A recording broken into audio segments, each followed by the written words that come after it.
लेकिन मुंबई इंडियंस अब बहुत मुश्किल है कि अब क्वालिफाई कर पाएगी, क्योंकि टॉप 4 की जो टीमें हैं वो बहुत ज्यादा स्ट्रांग नजर आ रही है। स्वागत है आपका इस लाइव सेशन में। मुंबई इंडियंस और राजस्थान रॉयल्स के बीच में मैच नंबर 38 खेला गया और ये मैच जयपुर के सवाई मानसिंह स्टेडियम में खेला गया। इस मुकाबले में मुंबई इंडियंस ने टॉस जीतकर पहले बल्लेबाजी करने का फैसला किया और पहले बल्लेबाजी करने का फैसला बिल्कुल शुरुआत में गलत लगा, फिर बाद में ठीक हो गया, लेकिन आप कह सकते हो कि जो अंतिम पड़ाव रहा बल्लेबाजी का मुंबई इंडियंस का, वो थोड़ा सा आप कह सकते हो कि जिस तरीके की फिनिश चाहती थी टीम उस तरीके की फिनिश नहीं मिली। लिहाजा मुंबई इंडियंस ने 20 ओवर के अपने कोटे में 189 रन बनाए। मुंबई इंडियंस के लिए अगर हम बात करें तो ईशान किशन खाता नहीं खोल पाए, रोहित शर्मा 6 रन बनाकर आउट हुए, मोहम्मद नबी 23 रन बनाकर आउट हुए, लेकिन उसके बाद नेहल वडेरा ने 24 गेंदों में 49 रनों की शानदार पारी खेली, 3 चौके और 4 छक्के उन्होंने अपने बल्लेबाजी के दौरान लगाया और वहीं उनका साथ तिलक वर्मा ने बखूबी निभाया। 45 गेंदों में 65 रनों की पारी उन्होंने खेली, 144.44 की स्ट्राइक रेट से 5 चौके और 3 सिक्स तिलक वर्मा के बल्लेबाजी के दौरान हमने देखे। अगर हम राजस्थान रॉयल्स के गेंदबाजों की बात करें तो संदीप शर्मा ने क्या आउटस्टैंडिंग स्पेल डाली है भाई। संदीप शर्मा भाई ये वही गेंदबाज है जिन्होंने महेंद्र सिंह धोनी को आखिरी ओवर में रोक दिया था, पिछले सीजन मैच फिनिश करने से रोक दिया था। महेंद्र सिंह धोनी और रविंद्र जडेजा, दो शानदार फिनिशर सीएसके के, उन्हें रोक दिया था और संदीप शर्मा की प्लेइंग 11 में वापसी हुई है। 4 ओवर का स्पेल डालते हैं, 18 रन खर्च करते हैं और पंजा खोल दिया है भाई। 4.50 की इकॉनमी से इन्होंने आज गेंदबाजी की। वहीं अगर हम ट्रेंट बोल्ट की बात करें तो बोल्ट ने 32 रन खर्च करके 2 झटके दिए हैं मुंबई इंडियंस के बल्लेबाजों को। 8 की इकॉनमी से उन्होंने गेंदबाजी की। वहीं आवेश खान ने एक विकेट ली है। मुंबई इंडियंस को एक झटका जो है आवेश खान की गेंदबाजी के दौरान लगी है। तो वहीं यूजी स्टार स्पिनर, आईपीएल की हिस्ट्री के सबसे सक्सेसफुल गेंदबाज, 4 ओवर 48 रन खर्च किया है और एक विकेट उनको मिले। वहीं जब राजस्थान रॉयल्स को 180 रन चेस करना था तो राजस्थान रॉयल्स के लिए जॉर्ज द बॉस बटलर और यशस्वी जायसवाल ने पारी का आगाज किया। पहले 6 ओवर तक बल्लेबाजी शानदार हुई, बारिश की दखलंदाजी हुई, 61 रन बना चुकी थी आरआर की टीम। आरआर के दोनों ओपनर 18-18 गेंद खेल चुके थे। जॉर्ज बटलर पहले 6 ओवर में 28 रन बना चुके थे, तो वही यशस्वी जायसवाल 31 रन बना चुके थे। लेकिन बारिश के बाद पीयूष चावला की मैजिक हमने देखी। जॉर्ज बटलर को, जो कि सेट लग रहे थे, पिछले मुकाबले में शतक लगा कर आ रहे थे, पिछले मुकाबले में केकेआर के खिलाफ शानदार इन्होंने शतकीय पारी खेली थी। जो केकेआर के खिलाफ आरआर ने मुकाबला खेला था, उस मुकाबले की बात कर रहा हूं मैं। उस मैच में शानदार जीत दिलाई थी केकेआर, लगभग जीत ही गई थी उस मैच को, लेकिन जॉर्ज द बॉस बटलर अपने अकेले दम पर, अपने बलबूते मैच जो है वो जिता दिया था। और आज जो है जब सॉलिड पोजीशन में आ गए थे, 28 रन बना चुके थे, लेकिन उसके बाद जब बारिश की दखलंदाजी हुई तो पीयूष चावला की मैजिक हमने देखी और उन्होंने 35 रन पर जॉर्ज द बॉस बटलर यानी जॉर्ज बटलर को चलता कर दिया। लेकिन चलता नहीं कर पाए कोई यशस्वी जायसवाल को। यशस्वी जायसवाल लगातार अच्छी पारी खेल रहे हैं, लगातार वो शानदार टच में है। ये सीजन थोड़ा सा ऑफ रहा है उनके लिए अब तक, लेकिन आज के मुकाबले में मुंबई इंडियंस के खिलाफ शतक लगा दिया है। तो भाई मुंबई इंडियंस वाले सोच रहे होंगे कि भाई हमारी टीम के खिलाफ आरआर का ओपनर शतक लगा ही दे रहा है। पिछले मुकाबले में जो है शतक मुंबई के खिलाफ शतक नहीं, वो मुकाबला विराट कोहली आरसीबी के खिलाफ था, माफी चाहूंगा। रोहित शर्मा का भी शतक बर्बाद हुआ था, लेकिन वो मुकाबला किसी और टीम के साथ था, ये मुकाबला किसी और टीम के साथ है। मुंबई इंडियंस और राजस्थान रॉयल्स के बीच जो मैच नंबर 38 खेला गया है, इस मुकाबले में यशस्वी जायसवाल ने आईपीएल करियर की अपनी दूसरी और इस सीजन की पहली सेंचुरी जो है जड़ दी है। रोहित शर्मा काफी ज्यादा, हालांकि मैच खत्म होने के बाद जो दृश्य देखे गए, उस दृश्य को देखने के बाद आप ऐसा कह सकते हो कि यशस्वी जायसवाल को शायद कुछ कॉन्फिडेंस दिया है उन्होंने T20 वर्ल्ड कप के लिए स्क्वाड अनाउंस होना है। और यशस्वी जायसवाल, मैच फिनिश होने के बाद रोहित शर्मा यशस्वी जायसवाल के साथ काफी देर तक बात करते हुए देखे गए। रोहित शर्मा अपनी टीम के खिलाड़ियों के साथ बात नहीं कर रहे थे, वो बात कर रहे थे यशस्वी जायसवाल के साथ। हम सब जानते हैं यशस्वी जायसवाल का नाम भले ही रेस में है, लेकिन यशस्वी जायसवाल के नाम की चर्चा उतनी ज्यादा नहीं हो रही थी। लेकिन जो तस्वीर हमने इस मैच के बाद देखी है, रोहित शर्मा यशस्वी जायसवाल के साथ बातचीत कर रहे हैं।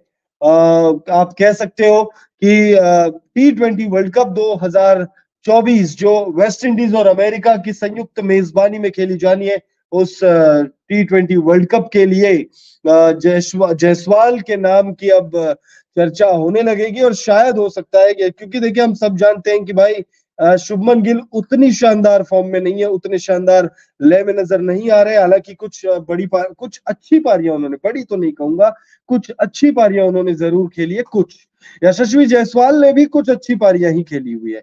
कोई ऐसा नहीं है कि रनों का पहाड़ खड़ा कर दिया हो यशस्वी जायसवाल ने, लेकिन यशस्वी जायसवाल ने शतक लगाकर अपना जो है अपनी दावेदारी आप कह सकते हो कि ठोक दी है। वो अब T20 वर्ल्ड कप 2024 के लिए उन्होंने अपनी दावेदारी ठोक दी है। देखना बहुत दिलचस्प होगा। आपको बता देते हैं कि भाई शुभमन गिल और यशस्वी जायसवाल दोनों में से किसने कितने रन अब तक इस सीजन लगाए हैं। एक शतक लगाकर, देखिए एक शतक लगाकर आप रेस में आगे निकल जाते हो।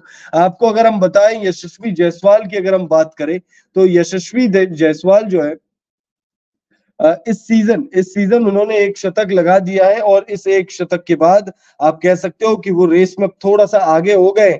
8 मुकाबले खेले, 225 रन वो इस सीजन लगा चुके हैं। ये कोई बहुत बड़े और शानदार नंबर्स नहीं है, लेकिन जब आप इन नंबर्स को हालांकि यहाँ पर अगर आप देखो तो शुभमन गिल जो है वो 298 रन बना चुके हैं।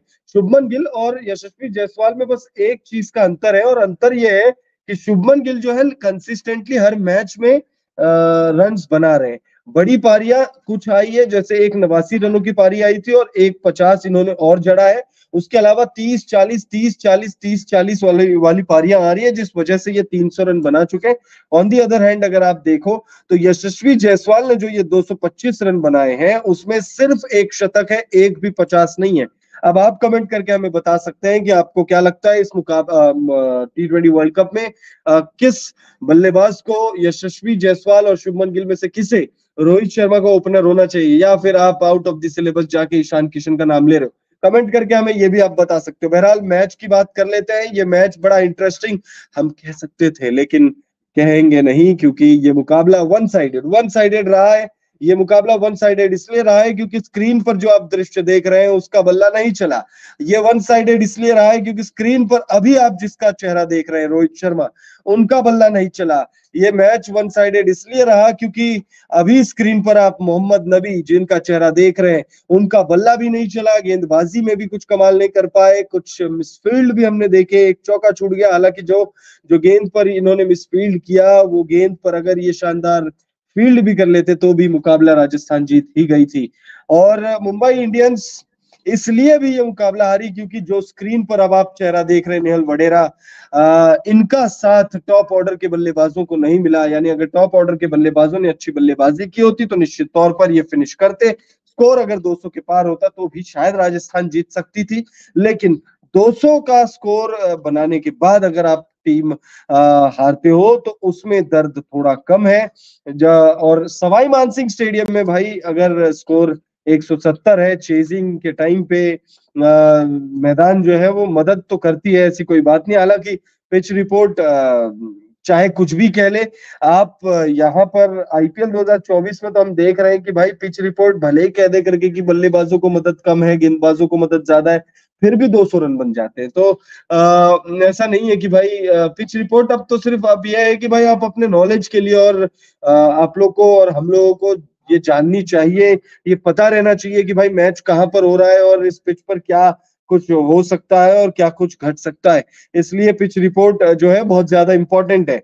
बहरहाल अगर इस मैच की बात करें तो इस मैच के भले ही मैच जीती नहीं है राजस्थान, लेकिन इस मैच के हीरो आप कह सकते हो। मैच भले ही राजस्थान न जीती हो, माफी चाहूंगा, माफी चाहूंगा। मुंबई राजस्थान मैच जीती है और थोड़ी सी कंफ्यूजन हो गई है। इस मैच के हीरो संदीप शर्मा है, माफी चाहूंगा। मैच के हीरो संदीप शर्मा है और संदीप शर्मा इसलिए मैच के हीरो है क्योंकि 4 ओवर 18 रन। वो मिस्टेक इसलिए हो रही थी कि मुंबई इंडियंस का डाई हार्ड फैन हूं और मुंबई इंडियंस इस तरीके का प्रदर्शन कर रही है, इसकी उम्मीद तो खैर मुझे भी नहीं थी और आई होप आप लोगों को भी ऐसी उम्मीद नहीं होगी कि मुंबई इंडियंस इतना खराब प्रदर्शन करेगी। तो संदीप शर्मा ने गजब की गेंदबाजी की और 4 ओवर का स्पेल रहा इनका, 18 रन खर्च किए और 5 विकेट जो है उनके नाम रहे हैं। तो संदीप शर्मा ने गजब की गेंदबाजी की। वहीं अगर हम बल्लेबाजों की बात करें, यशस्वी जायसवाल ने 60 गेंदों में 104 रनों की शानदार पारी खेली। और भाई यहाँ पर एक चर्चा इस बात की भी होनी चाहिए कि क्या यशस्वी जायसवाल अपना शतक पूरा कर लेते अगर हार्दिक पांड्या की टीम में होते।